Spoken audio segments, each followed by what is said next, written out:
All right, let's move on to another issue. And I preface this just before the break because on Friday, almost 400 worshippers gathered at an Auburn mosque for special Friday prayers. Pre-COVID, of course, wouldn't have given this another thought. But currently, COVID-19 restrictions in place in New South Wales impose a limit of 100 people or one person per 4 square metres in places of worship. So how is this allowed to proceed this time? Well, the Health Minister granted an exemption. We hear now that neither the New South Wales Health Minister or his office, and Health Minister is Brad Hazzard, bothered to contact the local council. The Mayor of the Cumberland City Council, Mr Steve Christou, joins me now from Sydney. Steve, let's start at the beginning. Is it true that the first you heard about this exemption was via media reports, and what was your reaction? Good evening, Peta. Yeah, that's correct. The first I heard was when I was reading it online via a media report, and as I'm reading it, a local resident rang and started complaining to me.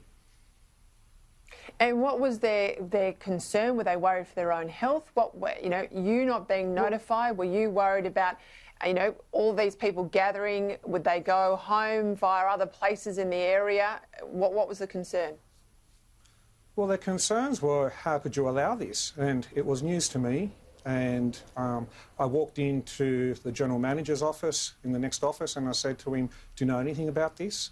And he said, no, we weren't notified. And I fielded a few more calls that day, and then on Saturday my phone was blowing up and people were concerned about their safety and generally blaming council. And it's not good enough. We weren't notified and we can't work out why we weren't notified and why this exemption was granted. Do you know of other faiths in your area, your local council area, or in Sydney more broadly that have sought to hold similar services and have been knocked back? No, not that I'm aware of, and it's not about targeting a particular faith or group.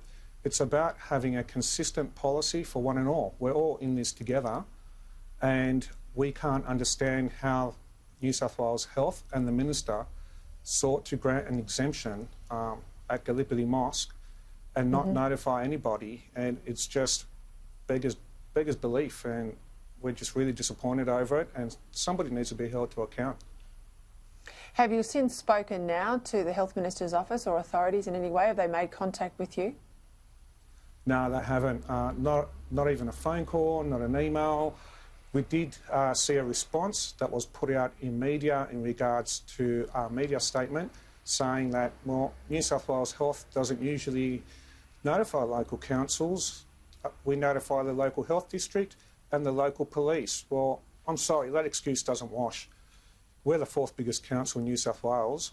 We service a population of 245,000 people. How they think we're not going to be notified on any of this issue and it's not relevant to us is beyond belief. We're at the grassroots level. We're the ones fielding calls, and council is ones that are expected to deliver the message and help ensure COVID-19 restrictions are adhered to. Well, when the news broke, we covered this story on Friday and made inquiries with the mosque, with the Health Minister Brad Hazzard's office, with New South Wales Health. I have to say, we asked them a whole lot of questions, about deep cleaning of the facility before or after, or how many people actually attended. We got a whole range of answers between, 350 people attended, or others told us there was 1,000 people. We struggled to get a straight answer. I am surprised that it wasn't better organised, at least at the state government level. Do you know if there will be other applications made by the mosque or indeed other exemptions? I don't know about any other applications, but what I do know is this. I was contacted by a local resident today asking me to provide an exemption for his auntie's funeral so he could have between 200 and 250 people attend, and all because of this exemption. And I had to explain it wasn't council, and we referred that